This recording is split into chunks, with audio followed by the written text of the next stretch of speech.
नमस्कार, मैं वेब समाचार 24x7 से अंकित सिंह बोल रहा हूं। जैसा कि झारखंड में इस समय जेपीएससी का अभ्यर्थियों का आंदोलन पूरे जोर शोर से सड़क से लेकर के सदन तक चल रहा है, लेकिन सरकार उनकी मांगों को मानने के लिए तैयार नहीं है। यहां तक कि पुलिस अभ्यर्थियों पर पुलिसिया कार्रवाई भी हो रही है, अभ्यर्थियों पर लाठीचार्ज भी हो रहा है। इसी क्रम में क्या कुछ अभ्यर्थियों की मांग है, आज हमारे साथ भाजपा के प्रदेश भाजयुमो प्रदेश कार्यालय मंत्री माननीय अश्विनी सिंह सेठी जी मौजूद हैं। सर, हम आपको सबसे पहले धन्यवाद देंगे कि आपने हमें चैनल के साथ समय दिया। नमस्कार अंकित जी। जी सर, हम ये जानना चाहेंगे सर कि ये अभ्यर्थियों की जो मांग है, सरकार ये इन पर पुलिसिया कार्रवाई क्यों ऐसा कर रही है? इनकी मांगों को सुनने के बजाय इन पे दंडात्मक कार्रवाई क्यों हो रही है? देखिए, सरकार तो पूरी तरह से निर्लज हो गई है अंकित जी। सरकार को थोड़े से भी शर्म नहीं रह गई है कि विद्यार्थी जो अपने घर बार छोड़ के जिनके माता पिता दिन रात एक मेहनत करके अपने बच्चों के लिए पैसा भेज रहे हैं कि बच्चे हमारे पढ़ लिख जाएं, कुछ बन जाएं, ऐसे विद्यार्थी के ऊपर ये सरकार लाठी चला रही है, उनके ऊपर कार्रवाई कर रही है, केस कर रही है, थाना पुलिस कर रही है, विद्यार्थी भूख हड़ताल पे बैठे हुए हैं। और सरकार पूरी तरह से निर्लज हो गई है, शर्म है खो बैठी है ये सरकार। तो और जेपीएससी में जो धांधली हुई है, जो घपला हुआ है, उससे सरकार की मंशा भी साफ झलक रही है और हमें साफ समझ में आ रहा है कि उसमें कहीं ना कहीं दाल में कुछ काला है।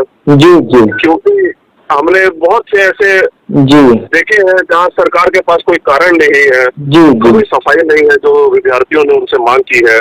जैसे कि 2 सेंटर में पूरी तरह से सेंटर, आज तक इतिहास में ऐसा कभी नहीं हुआ। यूपीएससी में, जेपीएससी में, किसी भी इंडिया में, किसी भी एग्जाम में ले लीजिए, इतिहास में ऐसा कभी नहीं हुआ है कि सेंटर के सभी छात्र छात्राएं पास हो गए हैं। ये तो बहुत ही आश्चर्य की बात है कि 2 सेंटर ऐसे हैं जहाँ सभी छात्र छात्राएं पास हो गई है, लेकिन ये ऐसा तो कहीं संभव नहीं है और सरकार इस विषय में पूरी तरह मौन है। कुछ सेंटर ऐसे हैं जहाँ सीरियल नंबर में छात्राओं को पास कर दिया गया है। तो छात्र छात्राएं मॉक में फेल हो गए लेकिन पीटी में पास हो गए हैं। ऐसा तो कहीं संभव नहीं है। मांगे हैं और भी कुछ अन्य मांगे हैं छात्र की। जैसे अगर एग्जाम, मान लीजिए मैंने एग्जाम लिखा है तो मैं चाहूंगा कि मेरा आंसर शीट मुझे मिले, OMR शीट जो हर परीक्षा संस्था पब्लिश करती है, वो OMR शीट आज तक सरकार ने अपने वेब पोर्टल में नहीं डाला है। सर, जहाँ तक छात्रों की मांगे तो उनको बापू घाट हो या कहीं भी फुटपाथ पर भी बैठने का जो है अनुमति नहीं मिल रही है। यहाँ तक कि पुलिस उन्हें परेशान करती है, जबरन हटाने का प्रयास करती है। जो अहिंसा रूपी आंदोलन चल रहा है उसको हिंसा रूप में भड़काना चाहती है, जिससे वो पुलिसिया कार्रवाई कर सकें। ऐसा पुलिस छात्रों को क्यों परेशान कर रही है? देखिए, ये तो बहुत ही दुर्भाग्य है और मैं भी बहुत अपने आप को दुर्भाग्यपूर्ण महसूस कर रहा हूँ कि हमारे प्रदेश के एक ऐसे मुख्यमंत्री है जो अपने आप को शायद संविधान से भी ऊंचा समझ रहे हैं। जो इंडिया कॉन्स्टिट्यूशन है, जो अम्बेडकर साहब ने कॉन्स्टिट्यूशन लिखे, उसमें हर व्यक्ति को अधिकार दिया है, freedom of right of expression, freedom of speech, freedom to move anywhere in the country without fear. ये हमें भारत का संविधान हमें ये सुविधा देता है, लेकिन वो नहीं सरकार हमसे छीन रही है। अगर किसी व्यक्ति को बापू वाटिका में बैठना है, सरकार उसे बैठने नहीं दे रही है। अगर किसी व्यक्ति को मार्च करना है जेपीएससी ऑफिस तक, उसे मार्च नहीं करने दिया जा रहा है। किसी छात्र को अपनी बात रखनी, उसे बात नहीं रखने दिया जा रहा है। तो सरकार अपने आप को संविधान से भी ऊंचा समझ रही है, लेकिन सरकार ये भूल चुकी है। अटल बिहारी वाजपेयी जी का मुझे आज भी वो वाक्य याद है जब वाजपेयी जी सदन में कहते हैं, सरकार आएंगी, सरकार जाएंगी, लेकिन ये देश हमेशा रहना चाहिए। ये वाक्य माननीय मुख्यमंत्री जी को नहीं बोलना चाहिए।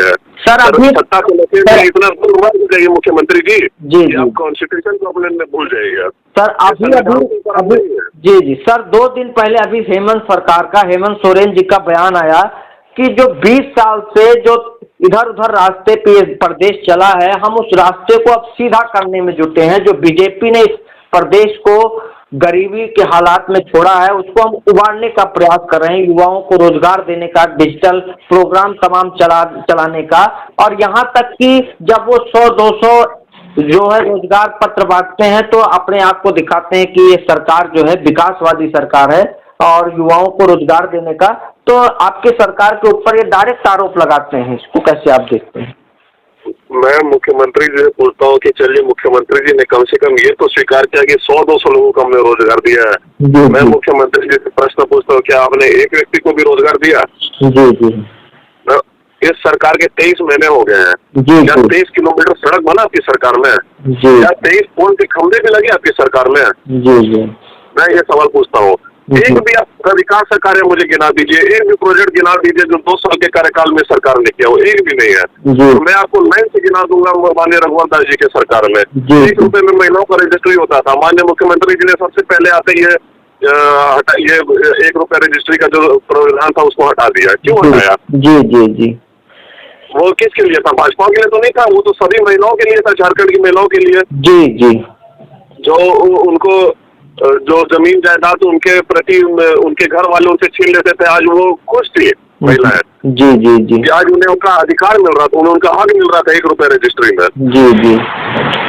लेकिन वो आते माननीय मुख्यमंत्री जी ने छीन, और माननीय मुख्यमंत्री जी हम पे आरोप लगा रहे हैं कि हम 100-200 नौकरी देते थे और उसे गिनाते थे।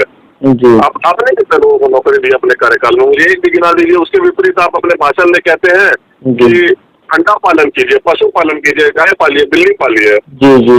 मैं आपसे पूछता हूँ मुख्यमंत्री जी, क्या आपके परिवार के लोगों को आप प्रेरित कीजिए ना गाय पालने के लिए, पशु पालने के लिए? जी। आदमी BCom MBA करके अब गाय पशु थोड़ी पालेगा। जी जी। यहाँ तक कि सर अब 16 तारीख से विधानसभा सत्र भी चलने वाला है झारखंड का, और सरकार के 2 साल भी पूरे हो रहे हैं, तो ऐसे में सरकार अपनी कई उपलब्धियां गिनाने का प्रयास करेगी कि हमने जनता के लिए किया, वो किया। आप लोग सदन में इस बात को, जनता की बात को किस तरीके से इनकी बात के सामने रखेंगे? देखिए, हमारे विधायक पूरी तरह से तैयार है JPSC के मामले को सदन में उठाने के लिए। जी जी। और हमारे 2 विधायक, माननीय हटिया के विधायक नवीन जायसवाल जी और माननीय विधायक भानु प्रताप शाही जी के ऊपर भी उसे लाठीचार्ज हुआ था। जी जी जी। उनके ऊपर भी केस दर्ज किया गया है। जी। और हमारे सभी विधायक पूरी तरह से तैयार है JPSC के मुद्दों को सदन में रखने के लिए। जी। और पूर्ण जोर उनकी आवाज, विद्यार्थियों की आवाज को पूरी रूप से उठाया जाएगा सदन में, और पूरा उन्हें इंसाफ दिलाया जाएगा। जी। अगर उन्हें इंसाफ नहीं मिलता है, हम उन विद्यार्थियों के साथ हैं, उनके साथ अंतिम दिन तक हम धरने पे बैठे रहेंगे, चाहे जितनी भी लाठीचार्ज हो जाए, चाहे जितना भी केस मुकदमा दर्ज हो जाए। जी सर, यहाँ तक कि सुनने में आ रहा है कि आप भी जब अभ्यर्थियों की मांगों को लेकर के उनके साथ खड़े हुए तो आपके ऊपर भी पुलिसिया कार्रवाई होती है और आपके ऊपर भी मुकदमा FIR दर्ज कर लिया जाता है, तो ऐसे में कुछ? देखिए अंकित जी, मुकदमा, कार्रवाई, जेल जाना, ये तो भगत सिंह के ऊपर भी हुआ था। जी जी जी। भगत सिंह, सुखदेव, राजगुरु को भी जेल जाना पड़ा था, फांसी चढ़नी पड़ी थी, तब भी ईस्ट इंडिया कंपनी को वो भगा पाए थे इस देश से। जी जी सर। तो हम उस भगत सिंह के भाई हैं। जी सर। हम केस मुकदमा से डरते नहीं है। जी सर। जैसे भगत सिंह ने ईस्ट इंडिया कंपनी को भगाया था इस देश से, हमने भी प्रण ले लिया है कि झारखंड मुक्ति मोर्चा को झारखंड से भगा के ही मानना है। जी। जितना भी केस कर दो, जितना भी लाठी चला दो, जितना भी अंदर कर दो। जी जी। हम गुरु गोविंद सिंह जी के बेटे हैं। जी। जो अन्याय के खिलाफ तक अंतिम दम तक लड़ेंगे। अब केस कर लीजिए, अंदर कर लीजिए। देखिए, आज आप सत्ता पे है, 3 साल बाद सत्ता पे रहिएगा, नहीं रहिएगा। जी। ज्यादा चांसेस तो यही है, नहीं रहिएगा। लेकिन ऐसा काम मत कीजिए कि आदमी आपको जीवन भर कोसते रहे। जी। आग्रह है बस। जी जी। ठीक सर, आप एक खबर अभी हाल फिलहाल में आई थी कि सरकार जो है गुरु जी के आवास को हेरिटेज भवन के रूप में विकसित करने जा रही है, और यहाँ तक कि अपने 11 कैबिनेट मंत्रियों के लिए वो लग्जरी गाड़ी देने जा रही है। क्या ऐसे समय में अभी भवन का ऐलान किया था उन्होंने, नए भवन बनाए जाएंगे मंत्रियों के लिए, लग्जरी गाड़ी दी जाएगी, गुरु जी के भवन को, अपने पिताजी के आवास को वो हेरिटेज भवन के रूप में विकसित कर रहे हैं, तो ये जो सरकारी पैसा खर्च हो रहा है करोड़ों की संख्या में, क्या ये पैसा युवाओं के रोजगार के लिए नहीं खर्च हो सकता था?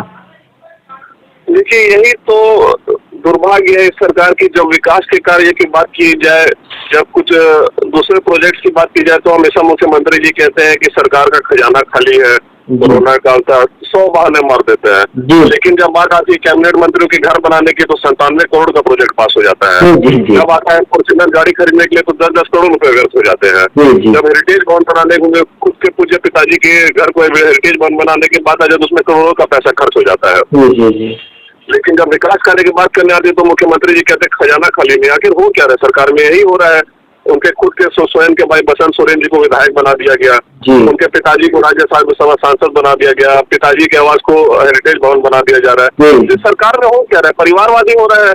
जो परिवार के लोगों के उनके लिए पैसा खर्चा किया जा रहा है, लेकिन युवाओं के लिए नहीं, 1 रुपया नहीं निकल रहा युवाओं के लिए। जो थोड़ा बहुत आपके रोजगार का एक साधन था जेपीएससी, उसमें भी आपने छल कपट किया, उसमें भी धांधली कर दी। जो बचा कुछ रोजगार है वो तो मत छीनिए मुख्यमंत्री जी, आप और दे नहीं सकते, लेकिन जो है रोजगार उसे तो मत छीनिए। यही आपसे आग्रह है, बार बार विनम्र पूर्वक आग्रह है, विनती से आग्रह है। और एक आग्रह है कि विधि व्यवस्था को भी सुधारिए। अपने आज देखिए आए दिन भाजपा के कार्यकर्ताओं पे हमला हो रहा है, मर्डर हो जा रहा है। कुछ दिन पूर्व हमारे बाजियों जिला के महामंत्री, जमशेदपुर जिला के महामंत्री सूरज सिंह के ऊपर हमला हो गया, मर्डर हो गया। उससे पहले हमारे कोषाध्यक्ष के ऊपर हमला हो गया, उसका मर्डर हो गया। आज मर्डर कर देना एक मामूली सी बात हो गई रांची में। शाम के समय जब मैं बुजुर्गों के साथ बैठता हूँ तो मेरे बुजुर्ग हमेशा ही मुझे कहते हैं कि लगता है झारखंड अब फिर संयुक्त बिहार की ओर जा रहा है। जैसे बिहार में रांची हुआ करता था, आज उसी ओर झारखंड बढ़ रहा है। तो बहुत मैं अपने आप को जब एकांत मन में बैठता हूँ तो अपने आप को बहुत शर्मसार महसूस करता हूँ कि जो झारखंड इतना डेवलप हो गया था, आज फिर से झारखंड का ग्राफ फिर से डाउनफॉल हो रहा है। तो मुख्यमंत्री से बार बार आग्रह है कि घर परिवार, पैसा, कोयला, बारूद, ये सबसे ऊपर उठ के सोचिए, झारखंड के विकास के बारे में कुछ सोचिए। ईश्वर ने आपको मौका दिया है 3 साल झारखंड की सेवा करने का, उसको सुधार कीजिए। झारखंड में और कैसे कुछ ला सकते हैं उसमें विचार कीजिए। यही आपसे बार बार विनम्र पूर्वक आग्रह है। ठीक सर, आप हमारे साथ जुड़े, हमारे चैनल के साथ आपने कीमती समय दिया, आपका बहुत बहुत धन्यवाद।